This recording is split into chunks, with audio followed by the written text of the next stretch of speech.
Oscar, Oscar, ¿te ha cortado?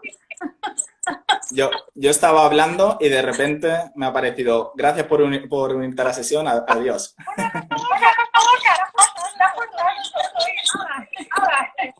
Vale. Esperamos un poquito a que vaya entrando la gente. Sí, solamente, porque claro, grabado. y entonces yo ¿vale? ¿Empiezo de nuevo? hay que empezar. Vale, es que no te escuchaba bien. Vale, empiezo de nuevo. Bom, pessoal, estamos voltando aqui para o recado do professor Oscar. Na verdade, houve uma caída aqui de conexão. Só para apresentar o que isso aqui fica gravado no YouTube. O professor é professor da Universidade Valente e vai nos falar sobre a por gênero. Pesquisas aqui sobre esse tema. Eu assisti uma palestra na faculdade boa no seminário que a gente realmente uma das mais especialistas para falar. O professor Oscar deu esse ano um prêmio pela melhor tese apresentada no ano passado.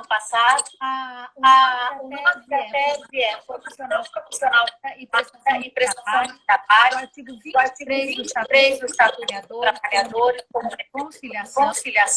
E antes da sua parte, tinha perguntado para ele fazer uma introdução a respeito da terminologia, porque até então falavam um tempo atrás, então gays, lésbicas, e agora uma sigla internacional, que é a ETB. E aí eu estava perguntando para o Oscar se essa sigla fica, não é? Qual é a estrela para direito dela? Yuri, Roberto, você e Roberto já conhece Oscar que teve aqui. Quem sabe para o próximo nós vamos fazer no próximo ano deixar então falar o professor também conosco e aqueles que estão para colocar essa conversa pessoalmente. Oscar casou toda hay que Vale, no pasa nada. Bueno, lo primero, estoy muy agradecido de estar aquí, a pesar de todos los problemas técnicos que estamos teniendo, porque la tecnología es así. Pero bueno, lo primero, agradecer a la asociación y en particular a Teresa la invitación a este live, a este directo. En segundo lugar, he entendido que la pregunta iba en relación a la terminología. Estaba explicándola. Voy a intentar hablar un poco más despacio, no solo porque hablo español y están también la mayoría de la audiencia es portuguesa o brasileña, sobre todo, sino también porque he visto un mensaje de Lauro que parecía que había eco. Entonces voy a intentar hablar un poco más despacio.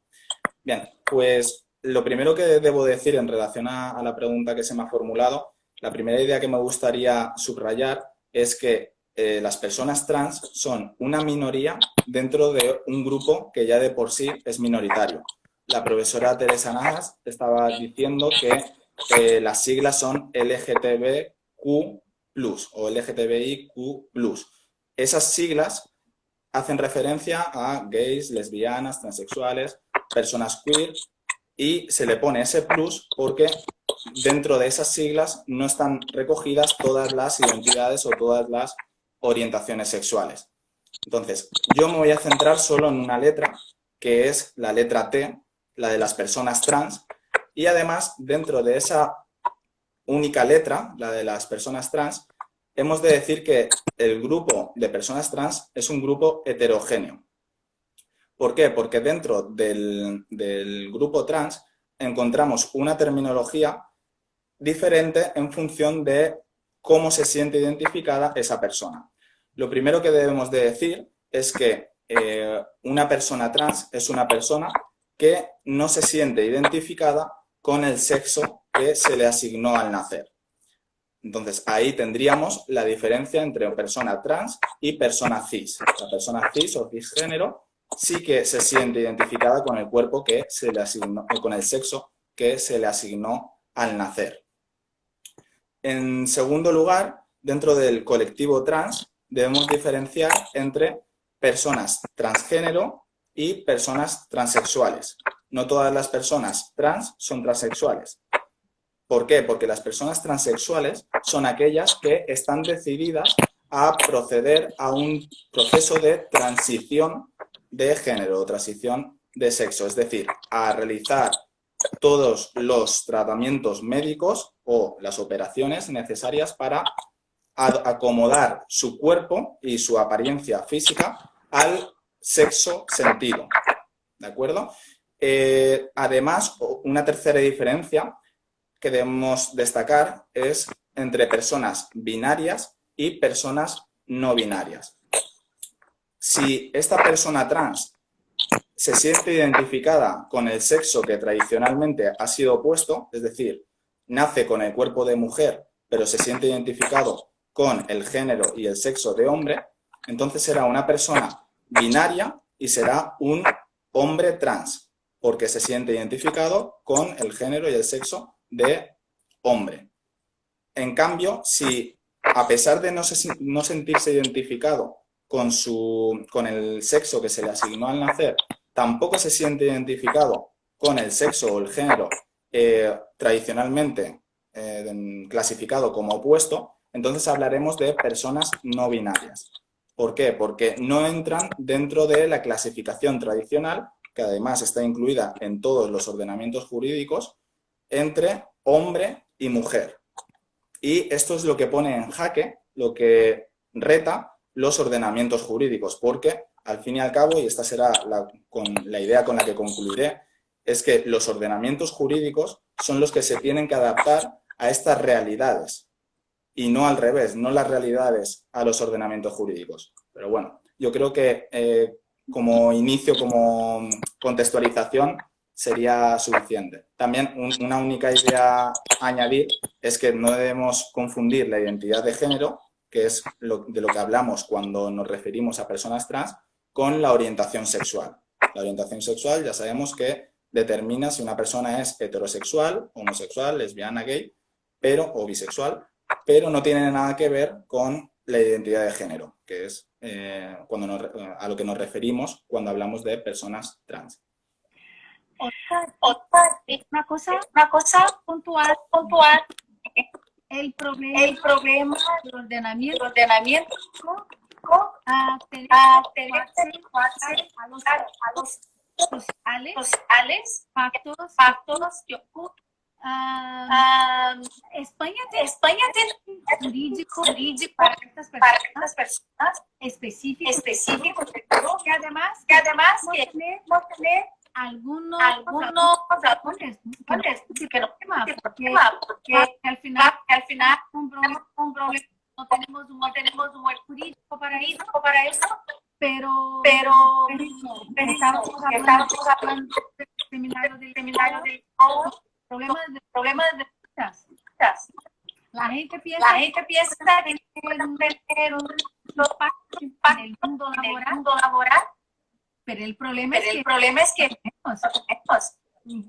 Y el mundo del deporte es una cosa que un impacto más fuerte. Entonces, situación es ir de una todas las situaciones o que la necesariamente trata. Vale. He de decir que no. Incluso, perdona, que España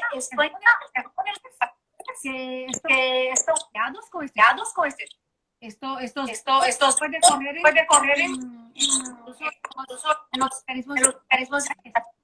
claro, aquí Aquí de de discriminación, discriminación no es por ejemplo, pues, como pues, en muchos en muchos países países de América. Vale. He de decir que no te he comprendido muy bien, pero creo que las ideas generales sí. Me preguntabas si España tiene un régimen jurídico específico para las personas trans y, como segunda pregunta, ¿cómo regula el derecho a la autodeterminación de género? Más o menos eran así las preguntas. y he puesto Y he puesto la cuestión, ejemplo, abordar vale, de dos trabajadores futbolistas. Puede ser como que va a impactar. Vale. De acuerdo. Son preguntas muy generales o de las que podría hablar mucho tiempo, entonces voy a ir por partes. Voy a ir primero al régimen jurídico que tenemos aquí en España, haciendo también algunas referencias al régimen jurídico que hay en otros países, ¿de acuerdo? De esa manera yo creo que comprendemos cuál es el principal problema de las personas trans, que es un problema no tanto laboral, pero que al final sí que acaba teniendo repercusión en el ámbito del trabajo y, por lo tanto, la primera cuestión es la del derecho a la autodeterminación de género. Hemos de partir de que la situación es totalmente diferente en los diferentes países que existen a nivel planetario. A la vanguardia podríamos decir que estarían países de América como Argentina y países de Europa como Holanda, como Dinamarca o como Alemania, pero también tenemos otras realidades que se alejan totalmente de esto, como podría ser sobre todo algunos países africanos o donde está penado con la pena de muerte el simple hecho de ser transexual o de ser una persona trans, y o incluso también en Europa, con el gobierno de Orbán en Hungría, parece que la tendencia es a eliminar de la legislación la posibilidad de cambiar de sexo y, por lo tanto, negar esta realidad a las personas trans. Si ya nos centramos en el ámbito español, hemos de recordar que hasta 1978 la transexualidad estaba penada con cárcel.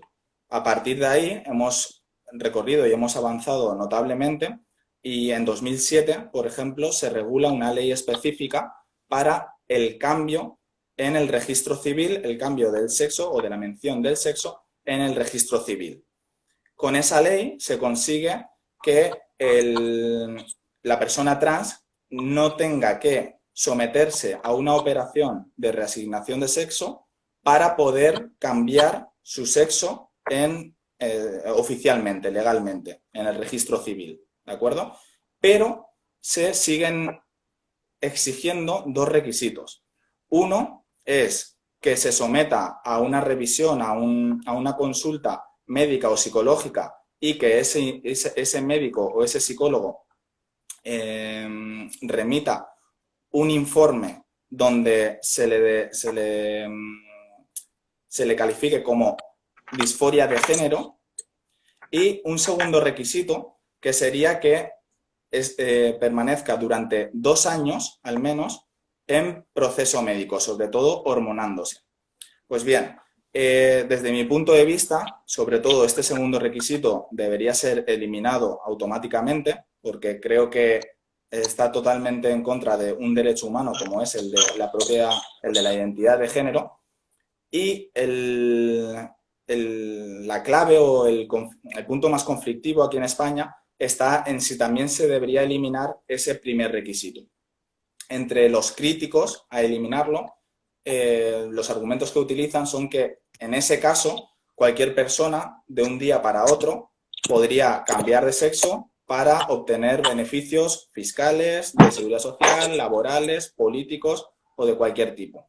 Pues bien, yo en ese sentido considero que no hay razones para tanto alarmismo. ¿Por qué? Porque incluso eliminando ese requisito todavía quedaría una garantía para que no se produzca este fraude Porque en el propio registro civil ya hay un juez o una jueza que debe autorizar ese cambio de sexo. Obviamente, en principio, ese juez o esa jueza, cuando hace ese trámite, no está determinando, no está examinando si existe una patología, que por cierto la Organización Mundial de la Salud en 2018 ya ha despatologizado lo que se llamaba disforia de género y lo ha sacado de la clasificación donde se consideraba como un trastorno mental y lo ha dejado en otra categoría como cuestiones relacionadas con la salud sexual. Pues bien, como decía, existe todavía esa garantía. Entonces, en el caso de que ese juez o esa jueza viese que una persona está intentando realizar el cambio de sexo con un evidente ánimo de abuso de derecho o de fraude de ley, en ese caso podría denegar ese cambio de sexo. Bien, pues teniendo clara esa cuestión jurídica general, vamos ahora a... Me habías preguntado, vale, sí, en cuanto a la autodeterminación de género se quedaría así la situación y vamos ya a las cuestiones jurídico-laborales. Como comentaba la profesora, aquí en España ha habido ciertos progresos, no solo a efectos de derechos trans específicamente, sino también otros derechos que de alguna manera también les ha afectado, como puede ser en cuestiones de matrimonio. Ya saben que desde 2005 España permite el matrimonio entre personas del mismo sexo, o también en cuanto al concepto de familia. Hemos ampliado ese concepto de familia y eso repercute sobre los derechos de las personas trans, sobre todo en derechos de seguridad social, como acceso a pensiones de jubilación o de viudedad, por ejemplo. También existen unas cuestiones interesantes en relación a las personas trans en cuanto a las prestaciones de asistencia sanitaria. Pero voy a centrarme en las cuestiones jurídico-laborales específicas, ¿de acuerdo? Entonces, la primera cuestión que creo que hay que resaltar es que vivimos en un mundo en el que todavía existe transfobia, en el que todavía existe discriminación por razón de identidad de género, que por cierto, la identidad de género no está incluida en el ordenamiento jurídico español, al menos en las dos normas más importantes a efectos laborales, que sería la Constitución española y el Estatuto de los Trabajadores. Aparece el sexo, aparece la condición sexual, aparece también la orientación sexual, pero nada se dice de la identidad de género, cuando en realidad es uno de los colectivos más discriminados a día de hoy. Por lo tanto, creo que debería hacerse una reforma, una modificación en las leyes, incluyendo y visibilizando este problema. ¿Por qué? Porque precisamente uno de los problemas o de los palos en las ruedas que tienen estas personas es su invisibilización.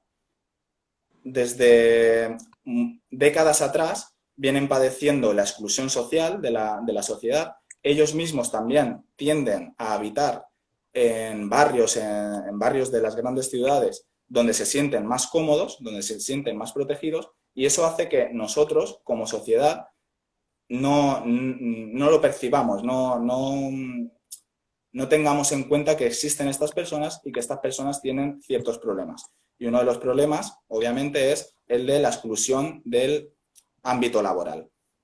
Aquí en España se dice que hay un 80% de desempleo en este colectivo, cuando en realidad el desempleo general ronda el 20% aproximadamente, o incluso el 15%, es decir, hay muchísima diferencia. Y ya dentro de las propias empresas se dan otros problemas, como por ejemplo la propia transfobia, pero ya dentro de la empresa. Entiendo, y además así lo recogen algunos informes, que todavía existe mucha discriminación dentro de las empresas, y en ese sentido es lo que es una de las razones por las que yo abogo por que se incluya la transfobia como riesgo psicosocial. ¿Por qué? Porque existen unos factores psicosociales, como por ejemplo el desconocimiento, el miedo, la visión estigmatizada que nos ha vendido incluso el cine, etcétera, etcétera, como para catalogarlo como riesgo psicosocial. No sé si, Teresa, ¿quieres hacer alguna cuestión más específica? No, es que estaba una noticia en el país que ha salido hace poco tiempo sobre el impacto de la COVID sobre las personas trans. Y cómo la COVID ha afectado no solamente con cuestiones de asistencia, pero con el problema y quería saber que por eso, ¿cómo se va? ¿Cómo podemos? A ver, ya tenemos una situación de discriminación, de dificultad, no solamente de inclusión, pero en todos los sectores. Y ahora con la COVID, lo que están diciendo incluso principalmente es que esta situación se está quedando más fuerte.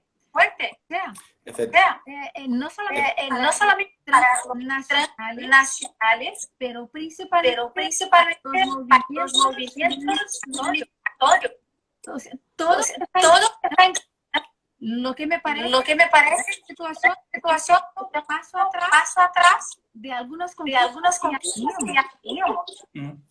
Efectivamente, desde el punto de vista nacional, yo también he escuchado algunas noticias, por ejemplo, en Perú y en Panamá, si no me equivoco, algunas de las medidas de confinamiento se basaban en el sexo de las personas. Entonces, se decía que unas personas salían un día, un sexo salía un día, otro sexo salía otro. ¿Qué ocurre con las personas trans? Que salían en el día que en relación al sexo con el que se sienten identificados y eran multados precisamente por eso. Una cuestión paradójica y que viene ocurriendo. En segundo lugar, ya más centrado en el ámbito laboral, efectivamente la COVID ha afectado de forma más significativa sobre las personas trans. Hemos de tener en cuenta que, como decía, la empleabilidad de las personas trans es muy baja. Entonces, tienden a emplearse en trabajos relacionados con lo que se llama la economía sumergida o incluso en el trabajo sexual. De hecho, el trabajo sexual es una de las salidas profesionales o laborales que con más frecuencia se da en este colectivo porque no tienen otro remedio. Entonces, durante el confinamiento, este tipo de trabajos son los que más afectados se ven, no solo porque se les impide trabajar y por lo tanto no tienen el único ingreso que tienen del trabajo, sino porque también no tienen derecho a la asistencia social, a las prestaciones sociales que en un trabajo de la economía formal sí que tendrían acceso. Por lo tanto, efectivamente, las personas trans lo han pasado especialmente mal durante la COVID, ¿no? Durante esta pandemia, durante esta crisis sanitaria. Y efectivamente, como comentabas, también el hecho de que se limite el derecho a la libertad de movimientos, a la libertad de circulación, afecta a las personas trans porque en España somos un país receptor de personas que se ven perseguidas en sus países por el mero hecho de ser trans. Entonces, tenemos una política de integración de personas trans que buscan asilo en nuestro país y estas personas a día de hoy no pueden realizar estos viajes porque no se les permite por estos límites. Por lo tanto, sí que ha afectado la COVID a este colectivo. Gracias, Oscar. Laura, está con nosotros. Bueno, y saludo. Un montón de gente que está pasando que no puedo ver el nombre de todo. Pero Laura le está dando mucho explicación por una clase que estaba apuntada pela pela judicial de Mato de Mato Grosso, en Brasil, Brasil, y ayer y ayer allí la noticia de que la de clase que la clase va a pero 100% pero virtual, 100% virtual, hacerlo presencial, pero con el pero problema con el problema imposible imposible que vamos a hacer, pero ojalá pero ojalá que la y Laura me ha dado con la clase. y una de Y las una de las cosas que hicimos como ella, que incluso que incluso ha hecho una, como que un pequeño comentario presentar en en este congreso y me estaba y diciendo me estaba diciendo de la de la importancia importancia del soporte familiar. familiar. Por ejemplo, Por ejemplo, ella ella no ha tenido problema en problema ninguno bueno, con, bueno, es una trans, ha hecho todo el proceso, está empleada, conexiones buenas de trabajo, de vida. de vida, Pero es una pero situación es una situación distinta, porque porque te el apoyo familiar.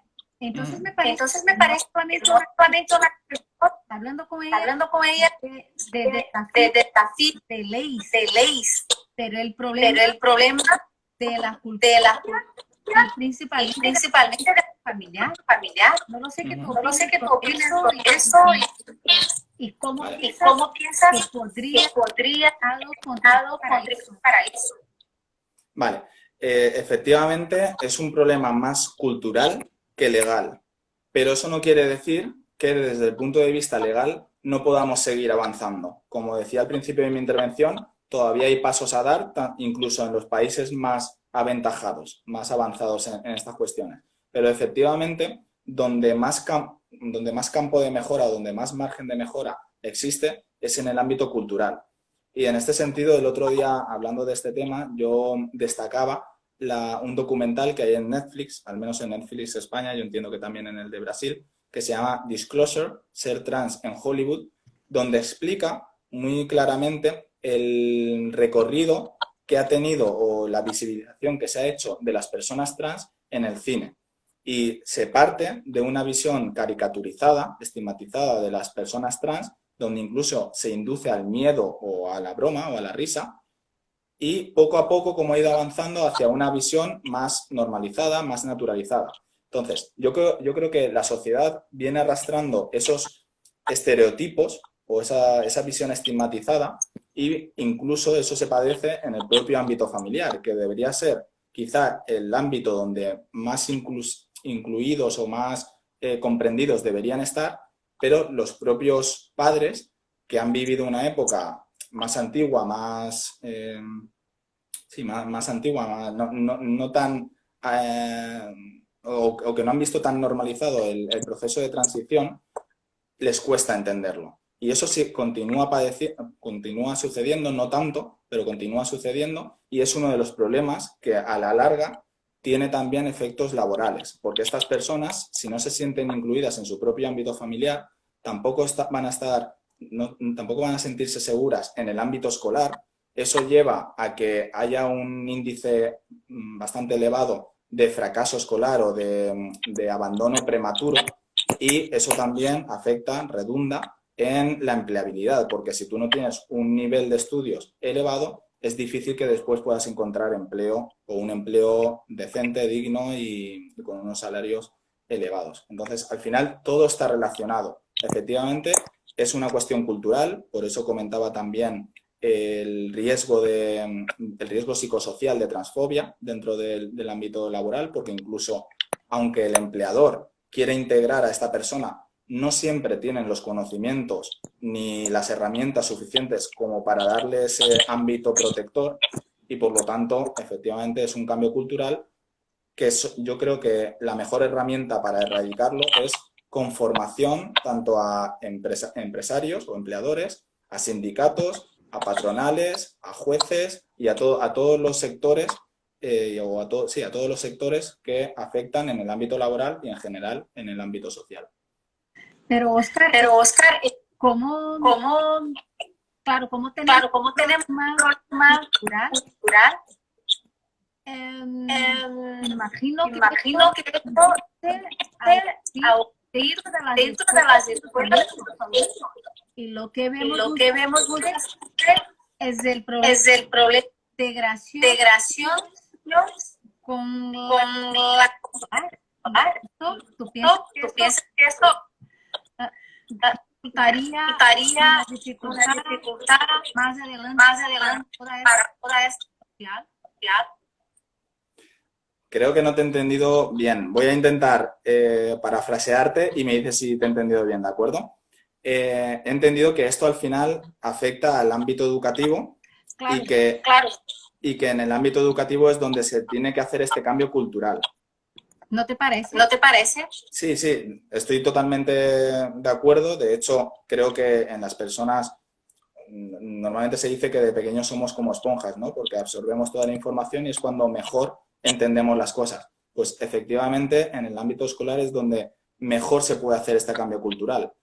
Pero también en el ámbito laboral las personas pueden cambiar y creo que con las personas trans, al haber tanto desconocimiento, tanta ignorancia respecto a cuáles son sus inquietudes, cuáles son sus reivindicaciones, cuáles son sus problemas, el hecho simplemente de conocerlo, y para conocerlo lo mejor es siendo formado y además teniendo un ejemplo cercano. Por eso yo abogo porque, por ejemplo, por el cupo laboral que ya existe en Uruguay y que aquí en España se está debatiendo, es decir, de reserva de ciertos puestos de trabajo a personas trans, porque no solo redunda en la persona trans, sino también en toda la sociedad. Desde el momento en el que tú tienes a una persona cercana que está trabajando contigo y que tiene esos problemas, eso te va a hacer comprender mejor su situación y ser más respetuoso. Por eso hablaba de la invisibilidad o del fomento de la visibilización de estas personas. Y efectivamente en el ámbito educativo también. Yo sé que hay ciertos sectores que son muy reticentes a que se incluya la diversidad de género en el ámbito escolar, pero yo creo que también es fruto de mucha ignorancia por parte de estas personas, porque diversidad de género no significa incitar a una determinada orientación sexual o a una determinada identidad de género, es simplemente comprender, explicar que existen personas diversas, es decir, que no es todo como se nos ha explicado a nosotros, de hay hombres y mujeres, los hombres tienen pene, las mujeres tienen vulva, etcétera, etcétera. Es ser un poco, tener una mayor amplitud de miras. Y entonces yo creo que en el ámbito educativo hay mucho margen de mejora y debería incluirse esta perspectiva de la diversidad de género, entre otras diversidades. Pero eso Hay muchas empresas están poniendo esta situación como unas cláusulas de la ¿Qué te parece esto? ayudaría para No te he oído, Teresa, que hay muchas empresas que están poniendo ¿qué? como Quejas. compliance de la como una situación de responsabilidad de la empresa poner dentro de los empresarios para que la empresa sea una empresa más sostenible, para que estos derechos educación, una cláusula ¿qué parece esto? Pero, a ver si he entendido bien, ¿la cláusula que ponen es para favorecer la integración de las personas trans o al contrario? No. Para favorecerlo, vale. Esto sería una medida para solucionar problemas. Es una medida que puede ser útil a corto plazo, en el momento en el que esas normas, esas reglas, no estén incluidas en el propio ordenamiento jurídico, que desde mi punto de vista es donde deberían estar. Si no en la ley, al menos sí en la negociación colectiva, es decir, en los convenios colectivos.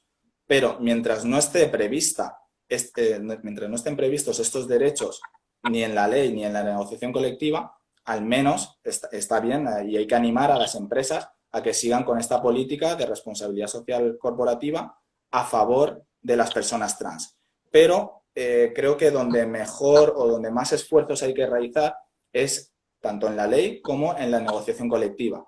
Aquí en España yo he encontrado algunos ejemplos en los convenios colectivos donde ya se incluye un permiso retribuido para llevar a cabo el proceso de transición, tanto a efectos médicos, es decir, para someterse a operaciones o a cualquier tipo de medida para acomodar su cuerpo al sexo sentido, como también a efectos burocráticos. Estas personas, como decíamos, tendrían que ir al registro civil a cambiar el sexo o, bueno, deberían hacer distintos trámites porque también hay que modificar el documento nacional de identidad a efectos de seguridad social, etcétera, etcétera.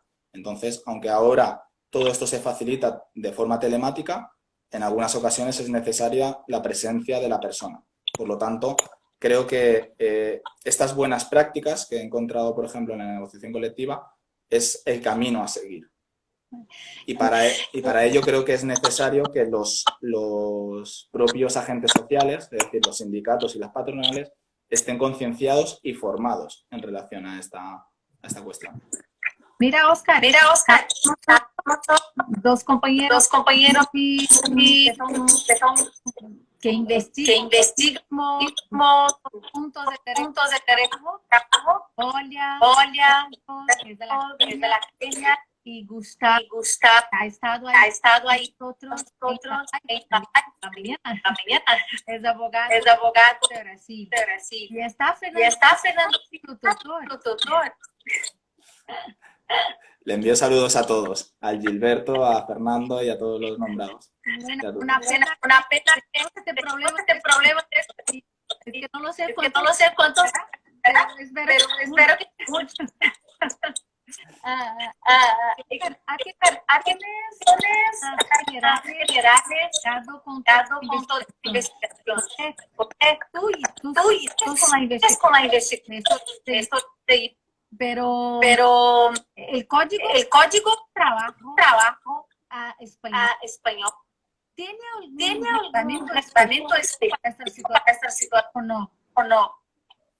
No, el Estatuto de los Trabajadores español no tiene ninguna previsión específica para las personas trans. De hecho, como comentaba anteriormente, ni siquiera la identidad de género es prevista como causa autónoma de discriminación.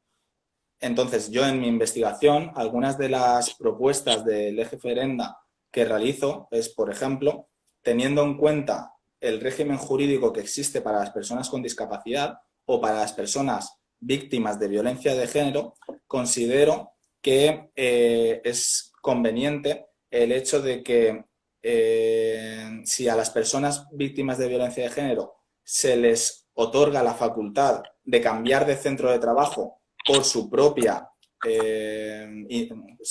integridad física y moral, a las personas trans debería concedérsele el mismo derecho. ¿Por qué? Porque bien antes de realizar el proceso de transición o después de realizar el proceso de transición, es posible que quieran cambiar de vida, absolutamente. Entonces, el hecho de cambiar a un centro de trabajo en otra región, en otra zona geográfica, les puede ayudar. Entonces, es uno de los derechos que se podría incluir.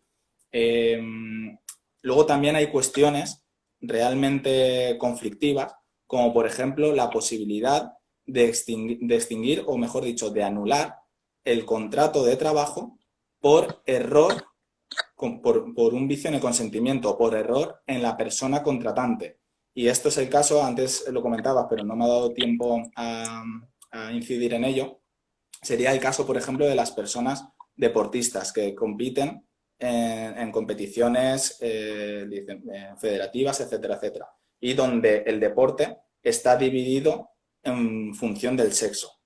Pues bien, en esos casos, sobre todo cuando se trate de mujeres trans, ¿por qué? Porque normalmente las diferencias físicas son favorables a los hombres, entonces el conflicto está cuando son mujeres trans, personas que se pueden beneficiar de su fuerza física, de su velocidad o de cualquier otro aspecto físico, compitiendo en competiciones femeninas. Bien, pues para esos casos yo creo que la clave o el criterio para diferenciar y para clasificar las competiciones no debería estar tanto en el sexo, sino en cuestiones más técnicas, como por ejemplo las feromonas, las hormonas, la testosterona, es decir, estudios más técnicos donde a partir de ahí se clasificase en función de, pues eso, en función de su capacidad para competir. Y esto también ha llevado a personas a decir que, bueno, es que en esos casos, en el caso de la autodeterminación de género, de que se reconociese, se permitiría o se fomentaría que algunos hombres deportistas se declarasen mujeres.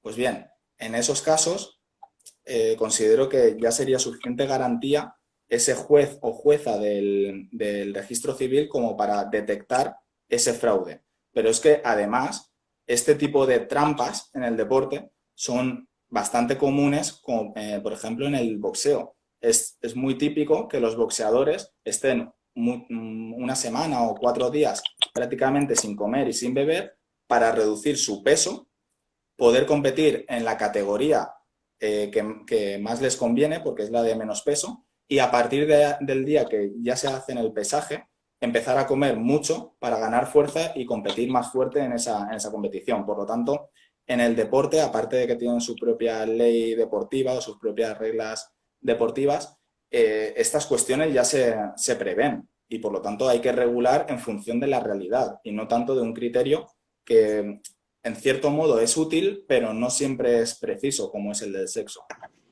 Bueno, el cambiar el sistema hombre-mujer para un sistema único que trabaja fisiológicas, ¿verdad? Uh-huh. Sí, efectivamente, en la cuestión concreta del deporte, yo creo que la clave está en fijarse en cuestiones más técnicas y no tanto en cuestiones de género o de sexo. Claro.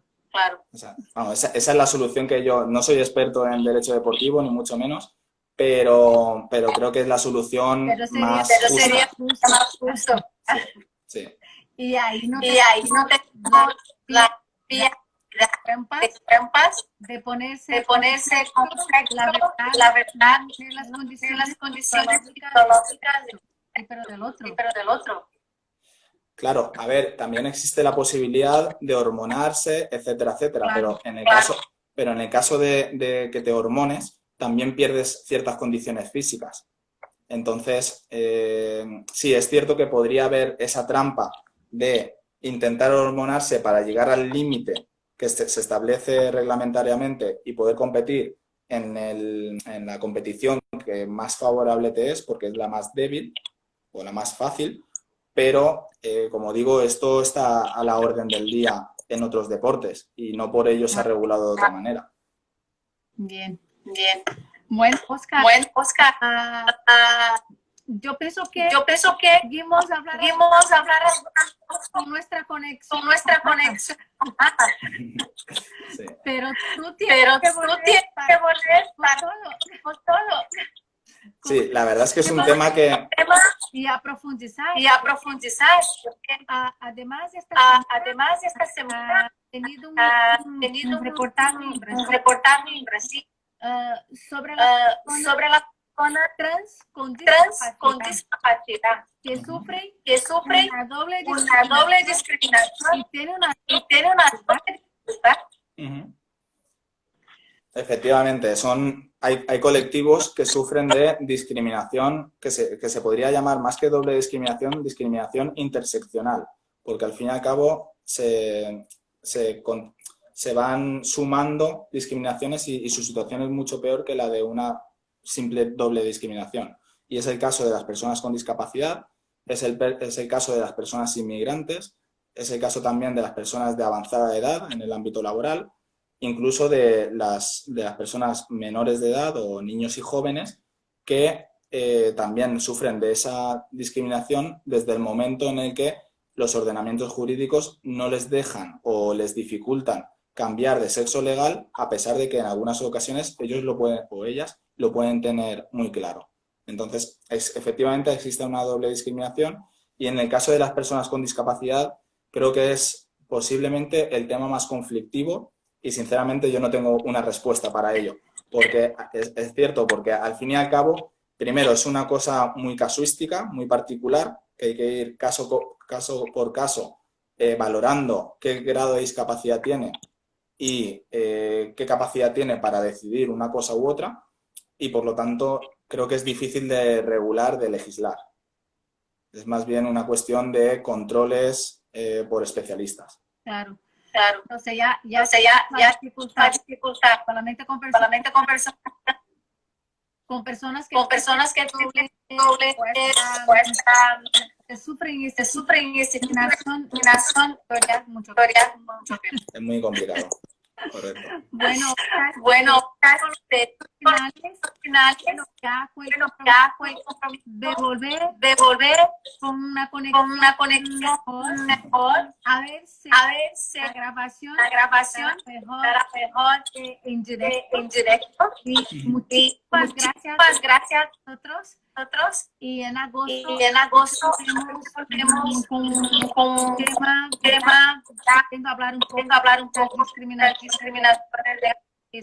Esto, Yo pienso que de verdad que de los de los transexuales, transexuales, de toda esta toda esta categoría transexual y de lesbiana, pienso que quizá la situación sea de verdad, sea de verdad, que sea que sea integral para esto que más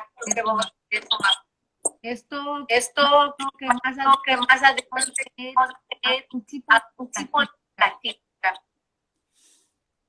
Yo quiero ser positivo y entender que los ordenamientos jurídicos van a ir a mejor, van a ser más comprensivos y van a recoger mejor las diversas identidades que existen. Y de hecho creo que el camino es que los ordenamientos jurídicos se adapten a las realidades y no al revés. Las realidades son las que son y no puedes cambiarlas. A una persona que se siente mujer o se siente hombre, no puedes cambiarlas. Son los ordenamientos jurídicos los que se tienen que adaptar. Pero efectivamente, viendo cómo la deriva que existe en el mundo político concretamente, hay razones también para